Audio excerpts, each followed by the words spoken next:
Hello, and welcome to another episode of Jaxon Talks Everybody.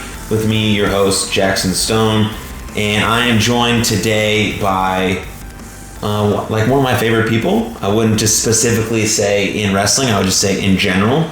We spent a lot of time together in Germany, where we became friends in very close quarters, so we got very close very quickly. Haven't seen him in a while due to some life and the world being in the state that it's in. But I'm joined today by my good friend Jack Moody. Hey, how's it going? Hey, man. Hey. It's good to see you again. It's been way too long. It's good to have you in Texas for a little bit. Yeah. Hope it's more often. But, it's not easy to drive 17 hours being in Chicago. So yeah, because you live in Chicago, but most of your family lives out here. Yeah. Born and raised in the Dallas-Fort Worth area, suburb Mansfield.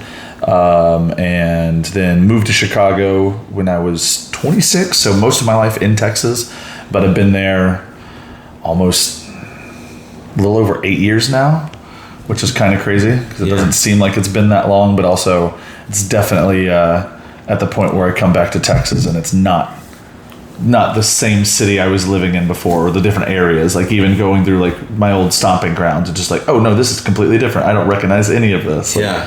8 years is long enough for that to be the case. It's interesting. Everything has grown.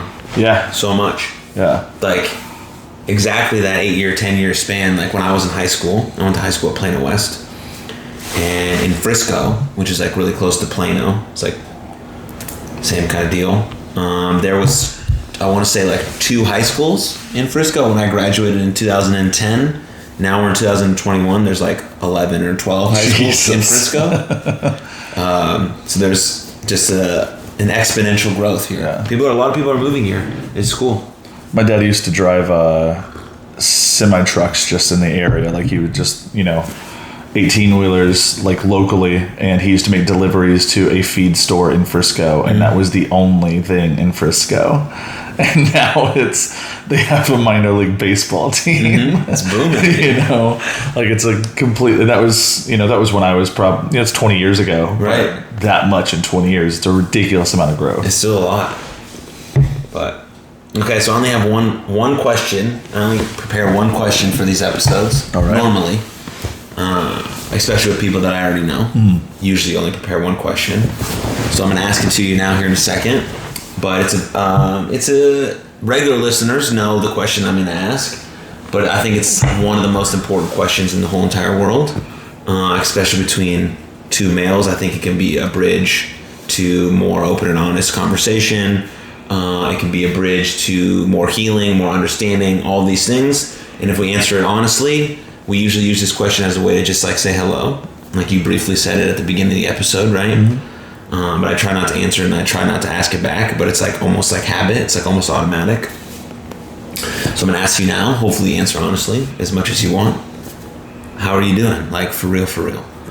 I'm doing pretty good. Like, I really think, despite kind of where the world is, like I feel pretty happy with where I am and who I've become as a person. And I think the relationship I'm in, which, is I fully see as being the last relationship I'll be in, like romantic relationship, has really shown me just kind of like what growing as a human is, and being able to, see where you've come from, why you are who you are, and being able to deal with that, whether it's for the better or the worse. And like, I think it's opened me up a lot to the type of conversations I think you have pretty regularly, where very honest, open, vulnerable, and being able to be yourself and be happy with who you are. Mm-hmm. Like it's that relationship has really opened my eyes to that. And I was always that way, like pretty content and always trying to find, always trying to better myself a little bit, but I think I was never really open about it. And just that kind of openness has helped me like reflect a lot, especially over the past 3 years. Yeah.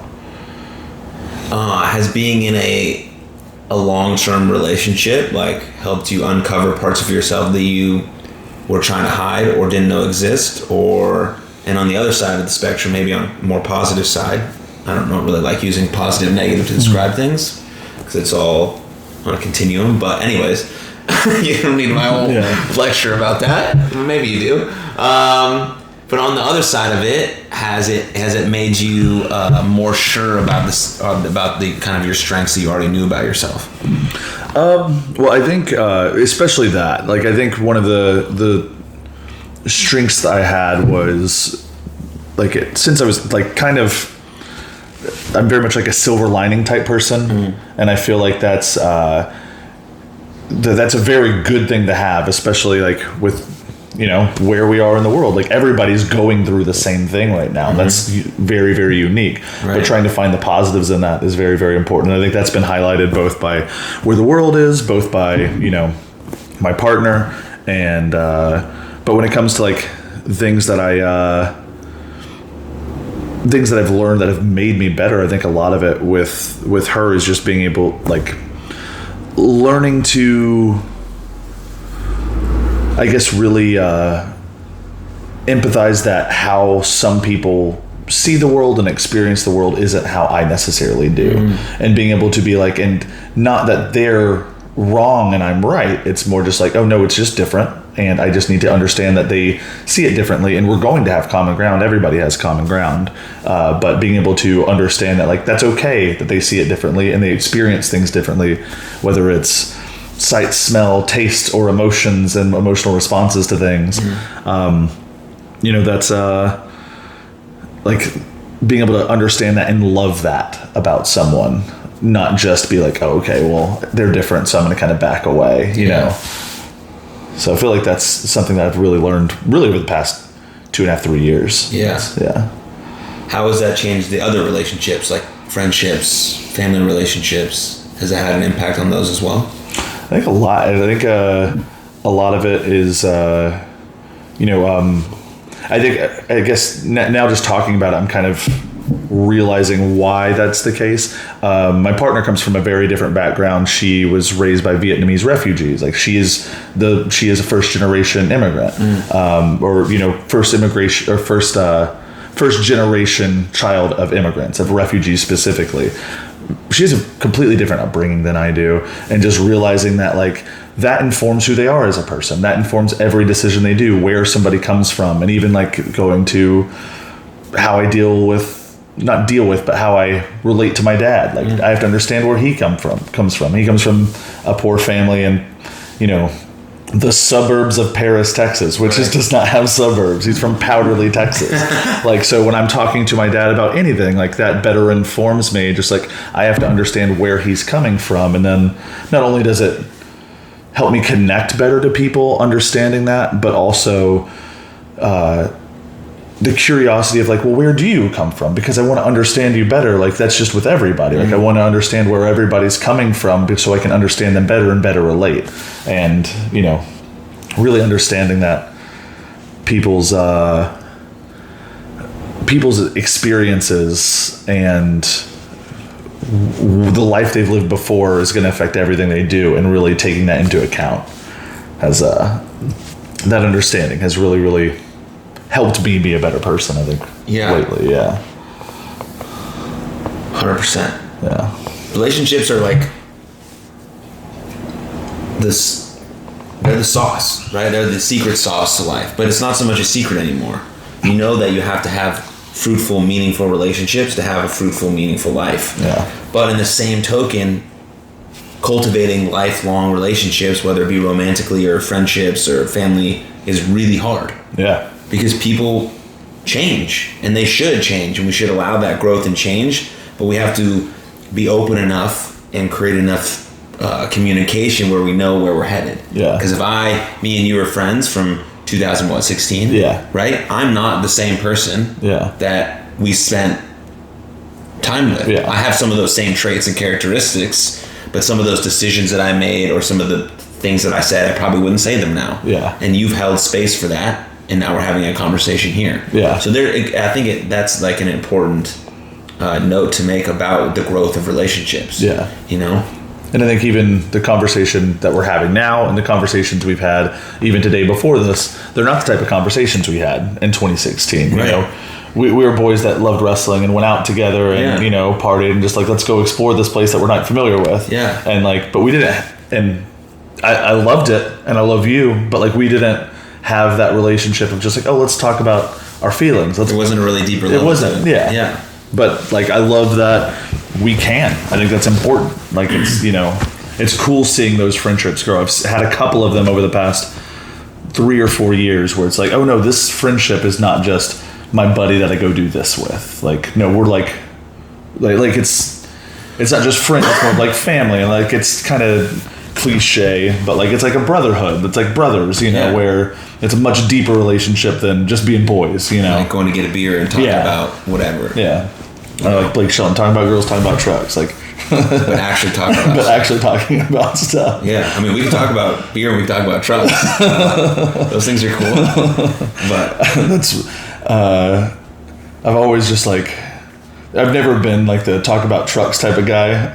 Like I think I drove a truck most of my life when I was driving, but I don't really go talk about them. Like, so that song I was just like, man, I don't know how many friends I'd have that I'd like really want to go talk about trucks with, and if I started talking about trucks to my friends, they'd probably like, Brian or Jack, stop talking about trucks for a little Which bit. one? Yeah. I don't know how long of a conversation I can have about trucks. I'd be like, this may be one of my longest. Yeah, this is the longest one. You'd be like, I have a truck. I'd be like, oh, that's nice. What color is it? It's green.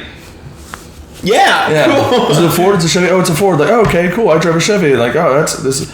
Does it get good mileage? And you're like, all right, man, good seeing you. Does it get good? Yeah, it's great. Yeah. Great chat. Your wife, you get home like 18 minutes later. Your wife's like, does he have a Chevy or Ford? That was the truck talk. She like knows already. She's like, what are you doing? It's like 3 more minutes. I tried so hard. I'm sweating just from really trying to come up with questions about trucks. But anyways, to circle it back. This is the type of conversation we would have had 2016. This is the banter, right? Super easy, calm banter, and then move into something a little bit more serious. Yeah. But that's the beauty of relationships, you know, because sometimes you hear I used to say this all the time in college, like you like one of my buddies or some of my friends would like do something that was like kind of out of the ordinary and be like, you've changed, bro. Yeah. Like, well, yes. Yeah. I like, even from yesterday, I've experienced so many different things. Yeah. People, I looked at stuff, went to different classes, whatever. So yeah, I have changed, and it was almost like a derogatory, like, what are you doing? But now when people tell me that I've changed, I'm like, thank you. Yeah. Thank you for fucking noticing. I'm like been putting in like a lot of work I'm trying to like say and feel and like really be about these things that I talk about. And so now it's like a super compliment. Yeah. They're like, wow, you really changed. I'm like, thank you. Yeah. You know, it's like commenting on someone's like intellectual ability or the way they care about people more than like just like their physical appearance or whatever, like for a surface level compliment. Those are still nice too. Yeah. I like when people tell me that my mullet makes me feel good. That my mullet looks nice or whatever. But, you know, but those other ones like have a lot more like visceral meaning, I think. At least. Yeah. Like I think a big compliment is just like, you seem like really, really happy. Like that's a huge compliment. Yeah. Because what they say, what that kind of means if somebody's saying that to you, just like there's some times where like I couldn't really tell, but I can genuinely tell now that you're a happy person. Like that's a cool compliment. Yeah. Like I've had that before, and I think it's just because maybe I wasn't as emotionally available, and so I can put out there that there's no hidden if I'm happy or not. Just you can tell. Yeah. That's a really nice compliment. It is. You know. What do you think about happiness? Because there's so many people that say like, I just want to be happy. Yeah. Is that really what you want, or what do you think about the idea of chasing happiness or the pursuit of that? I don't know I mean, I think it's also just like happiness means so many different things for so many different people. Right. Like I know for me, happiness is just being able to have new gratifying experiences and share that with the people I care about and the people I love, and find new people that I'll love along the way. You know, that's kind of what I think is happiness. But I also know, like for me, a lot of it is experiential. I want to continually do new and fun things that are like I guess, edifying for me in a way, where I'm just like, I get something out of it and can, I guess, I don't know, whether it just be going on a trip and seeing something new, or having a conversation with somebody that that has a completely different experience than me and can, like, I guess, inform me and make me learn something new, and I'm excited about that. You know, that's for me. If I continue to have that in my life, I'll be happy. Yeah. But other people just like, I know my partner, she's like, I just want to be able to just relax and not have to worry about the rat race of making a ton of money. Like, for her dream at this point is just like, I just want to live in a home where I can pay like $500 mortgage and just relax and not have to worry about that, and not play into, like, not have to essentially be a capitalist your whole life. Right. Like, I just want to just relax and not have worries like that. That's her happiness, and we have different versions of happiness, but they're compatible. So yeah, you know, I can still do those things with, you know, I can still have good conversations with people while doing that, so it works. For sure. Know? But like, it really just depends. People have to find what their definition of happiness is. So I feel like you can easily say, I just want to be happy. But if you don't have a definition for what happy is, like, if you don't ever think about or really consider what does make me happy, what do I enjoy, what makes me feel good in a way that does not later bite you in the ass, you know? Like, you got to consider what that is to really be able to ever pursue that goal. Yeah. Yeah, because if you don't specifically, maybe not specifically, but have like this general idea of what happiness means to you, you're just going to be endlessly chasing something that you're never going to reach. Yeah. And that makes you miserable. Yeah. So the pursuit of happiness now in turns makes you miserable. Yeah. And I'm more on the side of what you're saying, which I gathered from that is like, I want to have a life that allows me to experience everything, which includes the shit stuff. Yeah. Which includes the hard stuff, but then also includes the really joyous, surprisingly unexpected, amazing stuff. Yeah. That's the kind of the pursuit of happiness in my idea. It's like, I don't just want to be happy. No, that's dumb. Because what if my grandma passes away? I don't want to be happy then. I want to feel that. I want to feel that love that I shared with her, that I had with her, the moments that I had, and know that she's in a resting spot. She had a beautiful life, and I can honor that and then move on. Yeah. Right? That's part of being happy or living the full experience, right? Is just having this ability to feel everything. Yeah. And for people like us in like these macho professions or whatever, we're like, sometimes we're told to suppress that and like not be about it or not feel it or not expose it or not express it, not cry about it. And crying is like a beautiful way to release emotion. It's like very healthy and nice. You know, the more you keep inside your anger and resentment, the more it's going to tear up your body, and like there's going to be a multitude of, you know, health detriments because of that. So like expressing and feeling everything as it comes, and then finding healthy ways to cope with that is like, for me at least, that's what I found over the last couple of years is the best way to, you know, live something that's meaningful, whatever meaningful means to you. Yeah. I think like just talking about the ability to cry, like that's an honesty, like in a way, like it's like a physical embodiment of honesty of how you're feeling and acknowledging your own emotions. Like, especially like you're talking about in the situation of like the overly macho, like professions in the world, whether it be athletic or otherwise, you know, like being able to do that is important because like even if it's by yourself, you're being emotionally honest with yourself. Right. And like that's the most important thing, to be able to acknowledge your own emotions and how you're feeling and what you're feeling. Because otherwise, you know, if you're feeling if you're feeling let down that something didn't happen, like, you know, you're looking for this gig that you're looking for, like for wrestling, you had this match that you really was important to you, and then you didn't perform so well. Like you can, like if you were not acknowledging that, like, man, I'm disappointed. If you're not acknowledging disappointment, that can just turn to anger, and you know, it's not, you may be a little bit angry at yourself, but it's more you're disappointed. And, you know, if you don't acknowledge that, then now you're going to be angry and you're going to be taking it out in a different way. Or if you just ignore it, then the resentment builds and then it will, you know, eventually blow. Right. But like, I mean, even if it's just by yourself in a room crying, like that's okay. Like, it is. you need to feel that. You need to acknowledge that you feel that way. If that's how you, I guess, that's how that emotion portrays itself in you, let it happen. Let it flow. Yeah. Just be about it. Yeah. Yeah, absolutely. Yeah, so on the subject of wrestling, I think that's a good segue. Yeah. When we met in 2016, right? You had just we were brand new. Yeah. Yeah, so was I, but I was maybe a year ahead of you, I think. Yeah. Maybe I had my 9th and 10th match in Germany. Okay, so I maybe had my 70th? Yeah. I don't know. But we'll just say that. So as a professional wrestler, what was the instinct to go overseas so early on in your career? I think I had already done a semester abroad in college in Germany. So for me, going back to Germany was something I always wanted to do. But when it came to the wrestling part, I felt like I didn't have the places I wanted to, I guess there wasn't a place for me to learn what I wanted to learn. I wanted to be going regularly. I didn't want it to be once every, my training was usually once a week at that point, and it was 3 or 4 hours, and then it was not necessarily every week. It'd be 3 times a month. Sometimes it just get canceled, and then I'm just bummed. I want to learn how to do this. I've been doing comedy since I was 14 years old. I know how to perform. I need to learn how to wrestle. Right.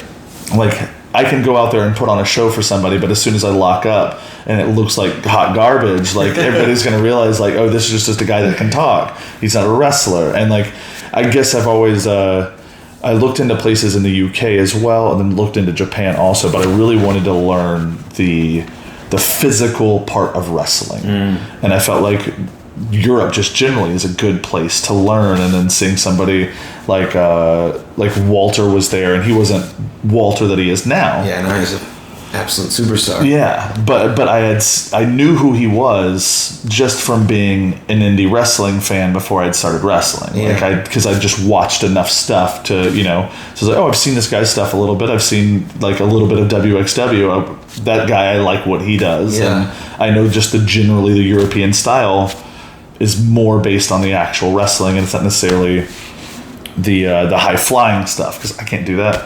I'm 6'3", 250 pounds. I can't. I'm not doing anything off the top really. I can't. Forgot how big you were. Yeah. I'm 6'1"-ish, borderline 6'2". Yeah. I think I'm 220 now. Lost a little weight. Yeah. But you walked in, I hadn't seen you in so long. I was yeah, that's a big man. Yeah. That's a big boy. Sometimes I forget how big I am too. Me too. I'm I guess we are big. Yeah. When I was in high school, I'd go to punk shows and stuff, and I had no self-awareness on my size, because I'd see my buddies going and doing it stage diving and stuff, and I'm gonna do this, and I specifically remember the first time I did it, and I had never done it again, but I went up there, and as I was jumping, I just saw the fear in everybody's eyes. I was jumping in the stage, because it's not like wrestlers where just oh, I'm catching this guy. Right. You're just oh no, I don't know how to do this. Right. It's just a huge man flying at me. I cut you off. Let's go back to what you were saying. But yeah, I think it was just I wanted to learn the technical side of wrestling, and I knew how to bump, I knew how to run the ropes, and I knew generally how to do some moves and stuff, but I wanted to put the in-between together. Yeah. And I realized very quickly that the people I was learning from didn't have that capability to teach me. Not that they were bad people, not that they didn't teach me what I learned at that time well, but there was very much a limit of what I could learn. And now I know more that there is other places in Chicago where I could have went to learn that stuff. But I did not have the tools to do that. I was kind of in a place, it's a school that has a company, and that's what you do. You go to the school and you perform at that show, and there was people that wrestled other places, but there was no real way to how do I get to those other shows? How do I do that? Yeah. And I know from comedy, you just got to make connections sometimes. Right. And, that's what it is. That's wrestling. You got to make those connections. If you don't know the people, there's only so many ways you can get people to watch you and think that they want you to come in to work for them, Yeah. It's a little bit of all that, I guess. Sure. And just wanting to get back to Germany. That just sounded fun, What an amazing country. Right. Amazing country. That's a dumb question. So comedy obviously gave you a springboard into wrestling. Oh, for sure. How much did that help? Like having just that stage presence and all that kind of stuff. I remember after my third match, somebody said, "You're my favorite wrestler here. Now you just need to learn how to wrestle." Like that was that. I think that was probably a thing. Like the guy that said it, like he didn't mean it in a mean way, right? But it came off just like, yeah, I really don't know how to wrestle, but I can go out there and perform. And like I started doing improv when I was 14 years old, and wrestling is improv with a little bit of athleticism or a lot of athleticism thrown in, depending on which match you have. Yeah, exactly. But it's improv, and you have to be able to improvise. Like even if you have a whole match ready to go, if you go and you're not able to improvise and one thing messes up, like you know, right? That's really challenging. Yeah, it's off the tracks at that point. So you have to be able to just like pull it back in, and you know, improv helps with just being able to banter back and forth, especially with a crowd, and be okay not knowing what's happening next, but that you're gonna get there, like all of that, and then that and stand up. Just I know how to be a person on stage. I know how to be this in the spotlight and perform and make sure people are looking at me, and in an interesting way, like responding to how I want them to respond. Yeah. I can tell you being a wrestler and getting somebody to respond is way easier than getting to somebody to laugh when you're doing a comedy show at a bar that didn't know that they were going to a bar with a comedy show. That is very, very hard to do. Yeah. Like, you know, usually at a wrestling show, at least, you know, those people came to see wrestling. At least they're like sort of excited. Yeah. They probably purposely are watching wrestling. For sure. Rather than being like surprised, like, wrestling's here. No, that's so true though, because like when I go to a comedy show, I've already set the intention in my mind that I'm gonna laugh. Yeah. So even if the jokes aren't like great, I already know that I want to laugh. Mm-hmm. So like even if it's sort of funny, I'm like, oh, that's good, and I'm laughing. Now a really good joke, I'm losing my mind. Yeah. If I walk into a bar and I'm like just expecting to have a drink and a conversation with my buddy, and there's a comedy night that night, and now some dude is making like weird penis jokes, like that's odd for me because I wasn't ready for that. Yeah. And especially if it's so now he has to try extra hard, right? Yeah. And then if you try extra hard, that doesn't come off well, or how does that work? You got to somehow be like, you got to like toe that weird line of like, oh, I'm going to try really hard, but I can't let them know that I'm trying real hard. Yeah. Because then you're a try hard. And then you also have those people that'll just be like, this isn't what I wanted, I'm not going to laugh. Right. Like now the thing is just like, you're not just trying to make a neutral or an audience that's prepared to laugh, like, you know, that wants to. It's the opposite. Yeah. Now you're trying to get laughter out of somebody that is actively trying not to laugh. They're like a -5. You got to pull them back to 0 exactly. And then bring them on the positive side. Wow. And especially with if you're in that situation as a comedian, you're probably relatively new. Yeah. So for sure. So you're having to pull like and that's a different level of grind of just being like, bombing doing stand up is completely different than having a bad match. Because having a bad match, you can go talk about it and see what happened, and you at least have one other partner in there that can help talk about what happened and figure it out. With stand-up, it's just like, nope, it's just you. You're the only one up there. You're on an island. You're on an island. Go up there and just like, and if you have 8 minutes, there's nothing worse than like bailing in 3, and there's like, I gotta go for 5 more minutes. Those are the longest 5 minutes. That feels like forever, eh? Yeah, it's my worst stand-up show ever was in Chicago at this place called Dirty Nelly's, and it's in Mount Prospect. It's like a suburb of the Chicago area. Mm-hmm. And I had done like hosted some like bar games there at that bar before, and it's like a bar with a big venue in it, and so they liked me from hosting these bar games. Like I'm really good just being funny in like a bar game situation, and like I can do stand-up and improv too. But like they wanted me to do stand-up, and like you and somebody else come out here and open for this band. I'm like, cool. Yeah. I did not know the band that I was opening for was a band that had their biggest hit in like 1968. And they were like a regional popular band of the Midwest, never really got out of the Midwest. So like everybody in that audience was like 70 or 80 years old. And this like, that is not my brand of comedy. Hey. What's up? How's it going? Good. What's up, Gang? I don't know. But he thinks that should be the name of my Stoner band. Gang. The Stoner Gang. Like, I don't. You get a very different audience. I'm not into that. But anyways. But yeah, 70 to 80-year-old people. Like, I'm not their brand of comedy. I'm not gonna be. And so I went up there and just tried to just do my normal stuff. And like, within like, I was supposed to do 10, and within 3 minutes they weren't having it. Like, I could tell they were actively angry that they were here seeing this 29-year-old talking to them when they wanted to see this band they liked when they were 19. Right. And they're 60 years ago, you know. And then so I did 3 more minutes and then got off stage, and my buddy, who was like touring colleges, like headlining colleges around the country, when this happened, he came out there because, you know, it was like a Wednesday night. Like, there's not much comedy going on Wednesday. He was leaving for like 2 states over the next day, but, you know, make a little extra money. He went, and he was supposed to be doing 20, and he maybe got to 12, and they didn't laugh at a single joke he said until the very end, where he just told a joke that his dad told him. Oh my God. And they loved the joke that his dad had told him.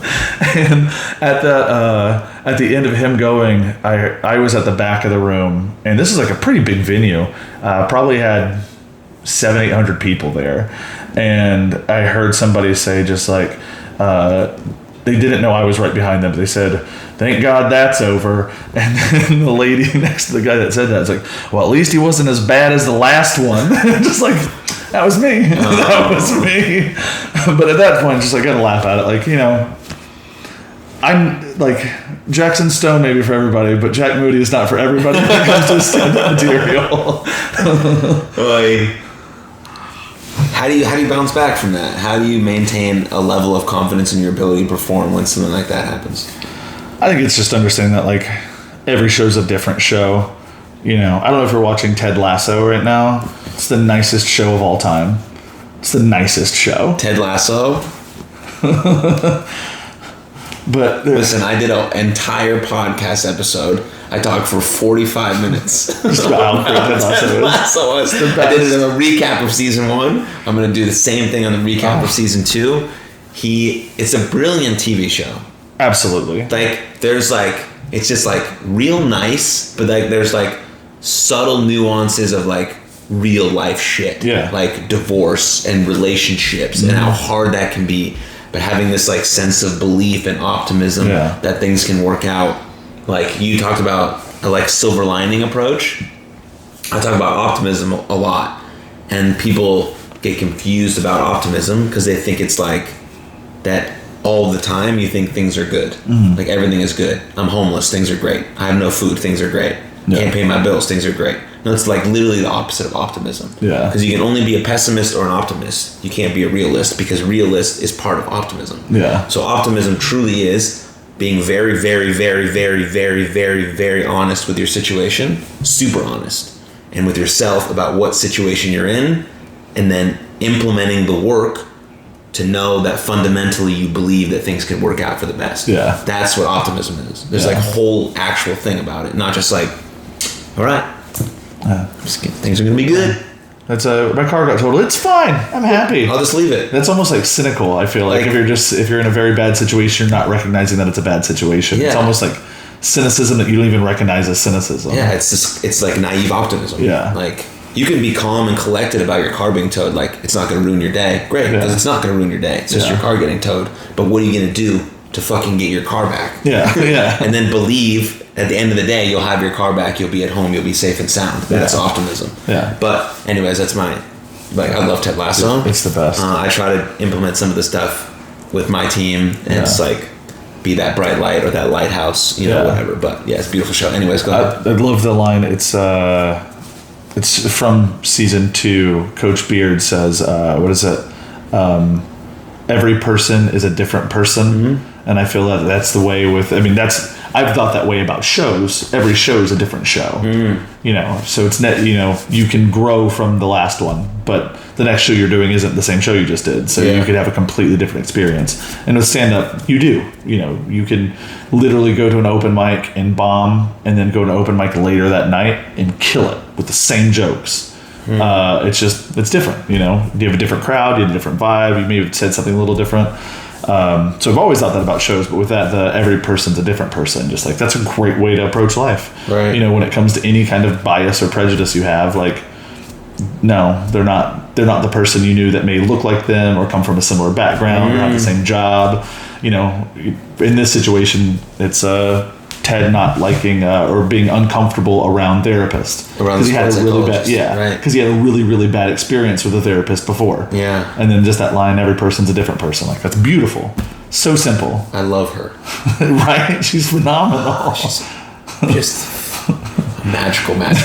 Yeah. Eventually, I'm just so waiting for the episode where eventually he goes in that room and sits down with her, and I don't know if they're going to film the conversation or how they're going to approach that situation, but it's going to be like this. Like, I personally feel like maybe they're not going to do this, but it's going to be like this life-altering moment that has like this really profound effect and like really normalizes therapy for a lot of people. Yeah. Because people do feel like that. Because like, you know, I talk about mental health a lot, obviously.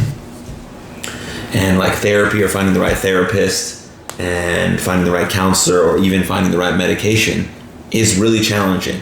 And generally, the first person you see is not the right fit. Yeah. And it's the same thing you're talking about. Like, if you go to this audience and your jokes hit, you go to this audience, your jokes don't hit. It's the same way with a therapist. Like, if I walk in and we don't, like, I want to give it maybe 1 or 2 sessions, but eventually if we're not clicking, she's not understanding me, she doesn't have the right knowledge base or personality traits that connect well with me, so I'm not vulnerable enough or open enough with her, then it's not going to work. Yeah. You know, so then you have to keep trying, but most people don't keep trying because it's really hard to find a therapist. For one, it's expensive, it's time consuming, and then you're like, well, this shit sucks, I'm not going to use it. I'm fine with being a little bit unhappy with who I am right now, and I don't want to get uncomfortable again. Yeah. And it can be the same with medication if that's the route you choose, and it's like you just got to keep going, and then there's the perfect mesh. And I think that's what's going to happen with Ted Lasso. Yeah. Also, I feel like he's the type of person that's just like, oh no, I'm supposed to be the bright light for everyone else. I can't be weak. I shouldn't have to have somebody else be a bright light for me. Right. I feel like that's not always the case. Like, you can be very inspiring for someone and very like influential and important to someone, and be a bunch of people's support. Yeah. It doesn't mean you don't need the support. Exactly. You know? Yeah. All coaches have coaches. Yeah. I coach people. I am seeing my coach today at 4. Mm-hmm. I have support groups. I go to support groups. Like, everyone has their vacuum, their window, their support system, their community. All coaches have coaches. Most therapists have therapists. Right. Like, I know, I feel very fortunate to have had a friend from high school that she is a therapist, and it really very early, like, because I feel like being open to therapy is relatively new. Like, it's a conversation that we would have had this conversation 6 years ago. Right. Like, and not just me and you as people. Normalizing that conversation was not a thing. Like, it was kind of still taboo. Like, oh, you're in therapy type thing. Yeah. But, and like, I feel very fortunate to have, like, I think it was in 2010 and 2011, she had said she was in therapy, and she's a therapist, and she goes, like, her biggest thing is, like, it never hurts to have, like, an objective point of view on your life. Right. Like, this person, their only point is to make me kind of understand me better. Exactly. They have no ulterior motive. Like, how could that be harmful? Like, if you can find the person to do that, like, that's perfect. Like, and it's like, oh yeah, that makes total sense. Like, yeah. And I probably, 10 years ago would have been the same way that I just said. Just like, oh, you're in therapy? Is something wrong? Right. Like, which is not the question you ask. Yeah, nothing's wrong, actually. I feel amazing. Yeah. I'm just giving myself the best chance to get through something that might happen. Yeah. Because inevitably we're all going to get punched in the fucking mouth with something in life. Yeah. And if we're not equipped with the tools, the resiliency, the optimism to handle that, it's going to be a lot worse than it potentially could. And having someone who teaches you those things, or could be a sounding board, or who shows you what you can do, or how to be more authentic in your life, and all these things that you learn in therapy or with a life coach, or whatever you choose, whatever path is right for you, is perfect. Yeah. And then you have those conversations with your friends. Yeah. And you normalize it with your friends. Yeah. And you guys talk about it. And then maybe it encourages them, or you kind of pass on some of those skills, but your friends shouldn't be your therapist. Yeah. Right? I find it interesting that I hear regularly in conversation with my friends, even it's like groups of friends, where somebody will just like, I was talking to my therapist about this, and then they talk about it, and like it's more of just like that normal to just say like, I was talking to my therapist about this, and just be like, I was talking to Jaxon about this. Yeah. Like it's not that different. It's not. There's no that taboo is starting to fall away, and I really it's like that. It's a very, very good thing. I think there's lots of really good things that both our generation and the generation coming up behind us has really just like they're going to have a very different view of life than the generations before us. Right. And I feel like that's really, really like a lot of like emotional awareness, the ability to reflect, the ability to see what does and doesn't matter in life, and just kind of almost like see through kind of like the bullshit expectations that have been set. You know, that we don't have necessarily a bar for success of what a successful life means. I feel like my parents' generation didn't have that, and their parents' generation definitely didn't have that. Like they didn't have that clarity, I guess, that I don't know if it's just having more information, being able to communicate easier with people. I don't know what it is that calls that, but it's definitely relatively new, like in the past 15 years, you know. Right. And honestly, like I've said this before, and I've said it with my partner a bunch. She talks about all the time that like the generation after us is going to be the one to like really be able to change things. Okay. Like I really, really hope so. But I feel like there wasn't any 17-year-olds going to change the world when we were kids or 17, and it wasn't just to change the world to go like be a rock star, or you know, it's like actually change it's like no, I want to go and just make the world positive. I want to cause less suffering in the world, and leave with far less suffering than there was when I got here. And like that is the goals of a lot of kids, and that's fucking awesome. Super cool. Yeah, the only challenge I think they're gonna have is navigating social media as it becomes like the main form of communication, instead of this, you know, and how to navigate not being completely distracted by the phone, and what it could do, you know, how to still be bored, because being bored is great, or being still, or going outside and creating that creativity. Big board creates creativity, forces creativity. You have to, like, you know, I didn't have a phone when I was like 6, 7, 8, 9, and I was like, what do I do? Just figure it out. I'm gonna go play ninjas in the yard and make up stories with my G.I. Joes. Exactly. Like I remember just like pretending to be Batman in like this vacation that I did with my cousin Josh. We were just like, we'll just do this. And it was hilariously amazing and fun. Me and my brother we had whatever toys set up to like brand of toys, I guess, whether it's Star Wars, G.I. Joes, Batman, whatever. When we played toys, our toys was like, oh no, we're just gonna play for like 4 hours, and we're gonna tell just like this sweeping epic narrative. Like it was never, I don't know, every now and then there'd be kids that would play, we're just like, oh, I'm this guy, you're this guy, and we fight. Like, that's not fun. Like, let's tell a story together, man. like let's make this movie. I mean, you're the storyteller. You've been a storyteller your whole life. My whole life. And it's because like that's all thanks to my brother, because he was the same way, where he wasn't like he's 2.5 years older than me, and I was pretty much born with a best friend. That's and amazing. He was just like no, we're not gonna fight each other. Like let's go do this thing together. And like that. I mean, we're talking about where people come from. That informed my whole life. Like, let's do something together. Like that's a great way to approach any kind of situation, whether it be even if it's a problem and a conflict with a person. Let's find a way to solve this problem together, rather than I'm going to solve it to one up you. Like, you know, there doesn't have to always be a loser in those situations, you know. Never. But so like, I don't know what's going to happen, or with social media, how it's going to advance, or what all that stuff looks like. But I know that kids using it now are changing the world. For one. So there's so many positives and amazing things that come out of it. It's just how do we navigate that a little bit and create some boundaries so that we're not losing our oneness with nature and with other people and with like creating creativity outside of the phone that doesn't have to be publicized for everyone to see. It's like just you doing it because you do it. And so that's all good. I mean, people will figure it out. People will sort it out, but they were born with the phone, so it's hard to say get off the phone. Like I was born with action figures or That's whatever. like telling somebody in like 1980, like you should be able to get around without a car. So, but that's how the world works now. Right, and so you it's have like, cars. Right. Yeah, exactly. Like you have to understand the situation they were put into and be like, that makes sense. Yeah. Now, how do we inform and educate and grow with this amazing device that's currently filming this podcast and be blasted on the internet for millions of people to potentially watch? Yeah. Not that they will. It might happen. Yeah. But potentially. And what happens from there? Right now, a bunch of kids, people see this conversation and it resonates with them and they go out and post it on TikTok about this thing they saw, and now other kids are following. It's like this whole downstream effect of like some amazing things that can happen by just one click of a video. Yeah. You know? But yeah. But then you also have the negatives. Like there's so many positives to it, but like every good thing has every silver lining has its cloud too. Right. You just got to be aware of it and like how do we minimize the effect of that as much as possible and get as much positive instead, you know? Yeah, I mean, because the bullying online and the harassment and all that stuff is... And of course, just like everything, every source of media, there's some stuff that's just vapid and useless. Mm-hmm. That's just how it is. I mean, when books started to come out, there was a whole bunch of just books that we would never read again that probably haven't been read in 300 years. Because they weren't meant to last and they didn't mean much. But then we have Shakespeare.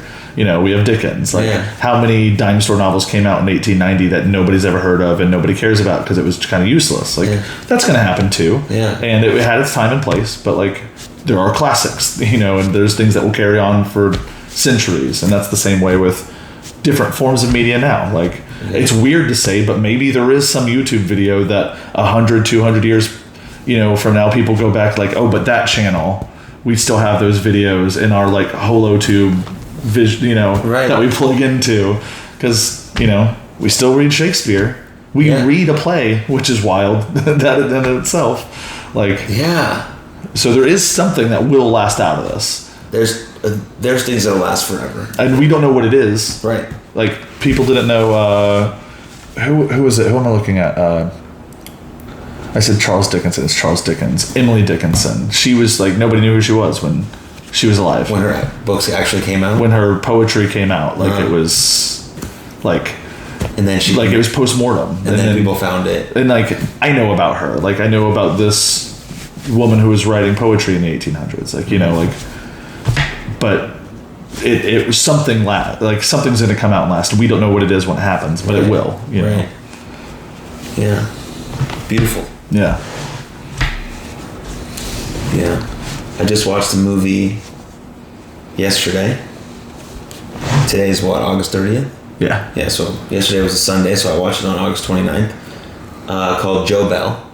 It's with Mark Wahlberg. And Joe Bell is like a true story about this dad. The dad's name is Joe Bell.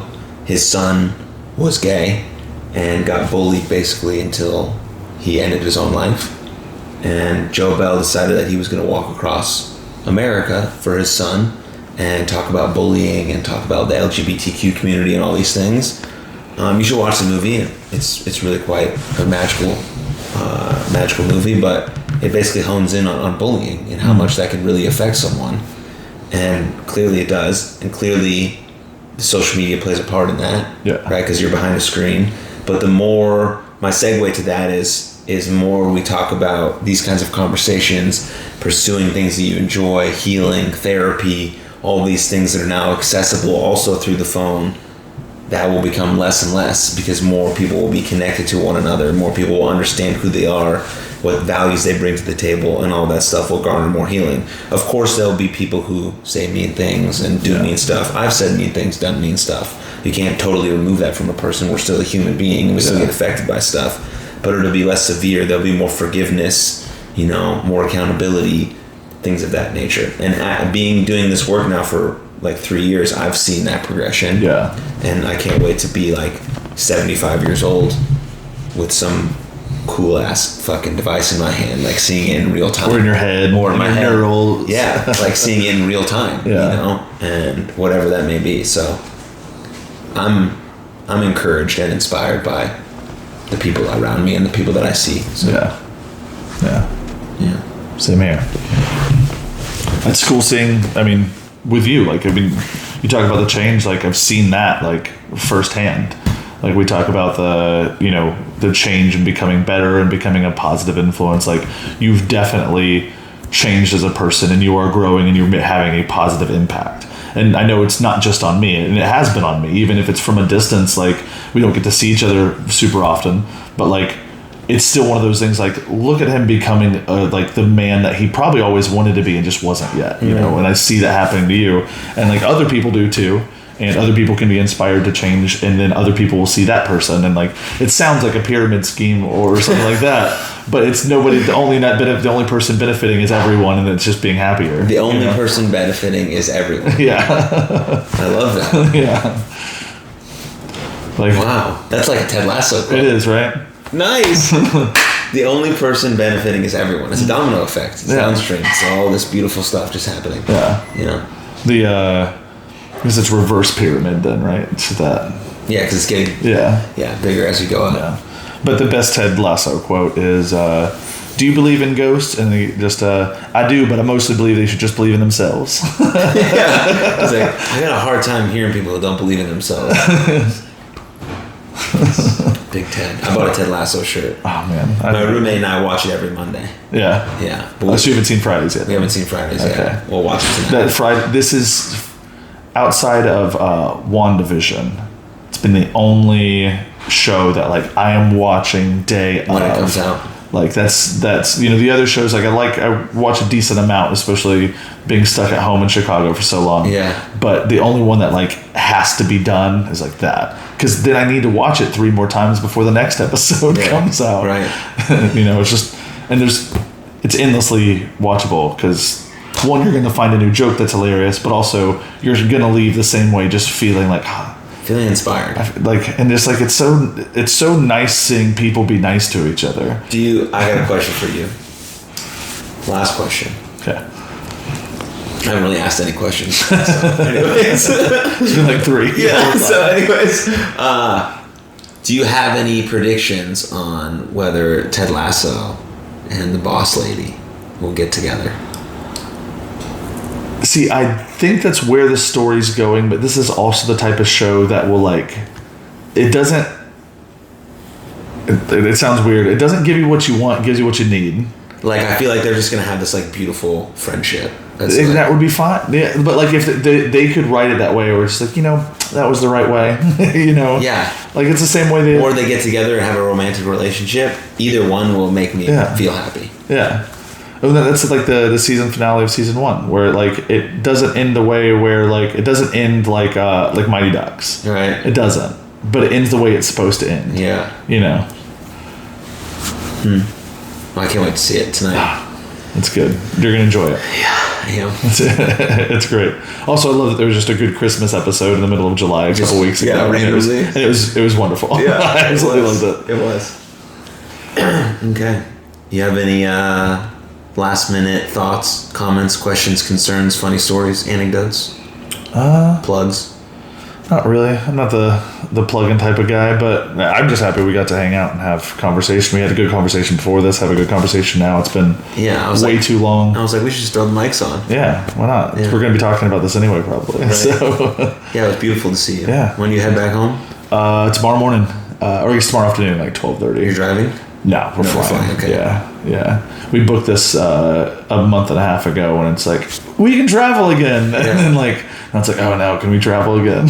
It's dicey. Yeah. Hopefully, for the powers that be, all ends good and well, and people are safe and healthy. But uncertainty is still in the air. Yeah. Especially coming here, I visit family that has little kids. Right. So they're the ones I'm most concerned about. The kids that have no say in the choices that are made by the people around them. Right. That's who I want to care about, is those, they don't have a say of what happens, They're 7 and 2, so they're just around, they're just recently aware that the world exists. Right. So playing in dirt. Yeah, exactly. Living the dream. And loving it. Yeah. Sounds magical. Right. Great. Okay, well, thanks for joining me. Yeah, dude. I really appreciate it. Yeah, a good time. Thanks for watching. This is the. I didn't even mention this, but this is episode. I don't know. This is episode number 69. And now when I was thinking about who I should have on for 69, I thought, why not have Jack Moody on? Episode 70. I can't. Who's gonna be? Episode 70 will be the return of Sam Pack, so that'll be cool. We'll film that while I'm in San Diego. The week before Jack Moody came on, you saw the return of Jessie, who's still here. She's doing some work in my bedroom while we record this out here in the living room. And then episode 69, Hello. Big Jack Moody. So thanks for watching. Subscribe to the YouTube channel.